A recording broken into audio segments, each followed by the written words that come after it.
years at our house. And he was explaining how he ended up in Guatemala and working for the Integral Heart Foundation now. We are going to be joined by the co-founder and director of the Integral Heart Foundation, Mick Quinn, originally from Ireland. Welcome to the show, Mick. Hi, guys. Thank you very much. It's a pleasure to be on. I hope you can hear me okay. We can. Perfectly. Great. It looks like you're having warm weather there. It's about 26 centigrade today. Normal for this time of year. About 70 Fahrenheit. I was like, for all you Fahrenheit fans out there. Nobody in America knows what's We're North Dakotans. We don't know what you're talking about. They know boiling's 100, freezing 0. That's it. Speak English. we never learned. Yeah, we were going to like 30 years ago, and it just never happened. But yeah, we're catching up. So share with us, what do you do at the Integral Heart Foundation? Well, we have a school in Antigua, Guatemala, which is about 45 minutes from where I am right now. And we have 83 children there between the ages of 3 and 12 years old. And we offer them, we do classes in English, Spanish. We have homework help, artwork, and also we have a visiting psychologist, and also the director of the local Guatemalan human rights organization. She visits us quite on a regular basis to give classes to the kids. Now that's in normal times. In these times, what we're doing is we are delivering homework to all 83 of the kids on a weekly basis, delivering, picking up. And we're also delivering food baskets to each of the families of those 83 kids. And that's because of COVID, correct? That's because the schools are still closed. Everything else is pretty much open, but the schools and universities are still closed. We don't know why, but they still are. And you are really giving them a top-notch education, aren't you? This is not just, teach them to read and write type thing. No. Our students also go to school, in normal times. They go to public school, but public school here in Guatemala only operates on a half-day basis, meaning in the morning or in the afternoons, depending on how old you are. So basically, every child in Guatemala has a half-day off every day. So we're a classic NGO, non-governmental organization, nonprofit, that offers to fill up that time in the afternoon for the kids so that they're not running around in the streets or getting into trouble with gangs or drugs or anything like that. So that's the type of program that we offer here in Guatemala. And what kind of kids do you look for to enroll in your program?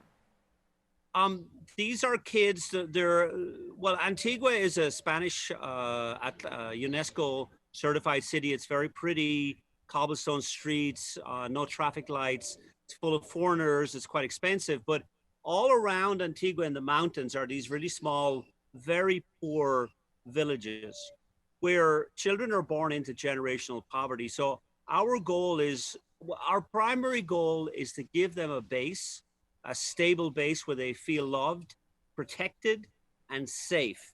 And secondly, we feed them. Like, for instance, we did a study about 3 years ago over the Christmas holidays, which here are about 2 months long. The kids lost on average between 5 to 7 pounds. Now I'm talking about a 4-year-old losing 5 to 7. Yeah. So nutrition is one of our primary drives.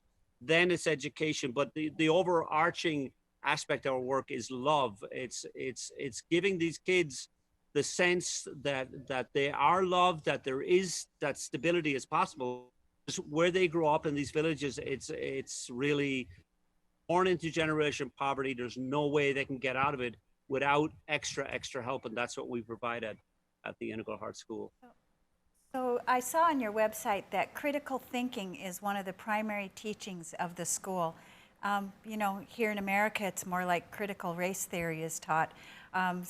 So it's something that, you need to teach us how to teach, because that's something that every family should teach their children.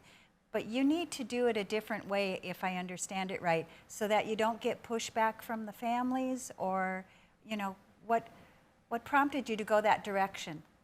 Well, my wife and I, Deborah, we co-founded the organization back in 2011, and the reason that we founded our own school, we didn't move to Guatemala with the intention of opening a nonprofit. That wasn't our plan. We just kind of got led that way. We'd been teaching a critical thinking course at the organization that Luke actually managed, a very big NGO. We were teaching kids about values, and we were teaching kids, as they say in critical thinking, it's not what to think, it's how to think.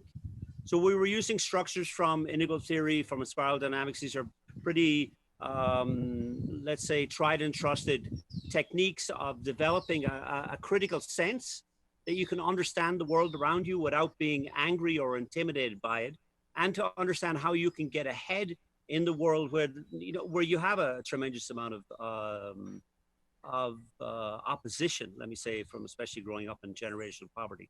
So those structures continue as part of the classes here at the school.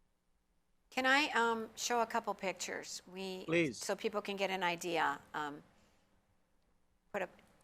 So, okay, Luke, what is this? You can tell us. So this is a garbage dump outside of a place called Ciudad Vieja, and that's a mother who is, renting out her children to work scavenging recyclables from this dump. And I think she was being paid 40 cents a day, and her kids are probably earning like $1 a day that somebody else is getting who's like in charge. We called him Pedro, the mayor of the garbage dump. Okay, and let's see the other pictures too. Okay, this is, so my husband Mark was there giving a talk on Our Lady of Guadalupe, and they were just gathered to listen, right? Mm-hmm. He had come to visit you with a couple of the So those are the kids in the school. That's me down there in Guatemala with a big group of them. Looks like they're about 9 and 10-year-olds. Okay.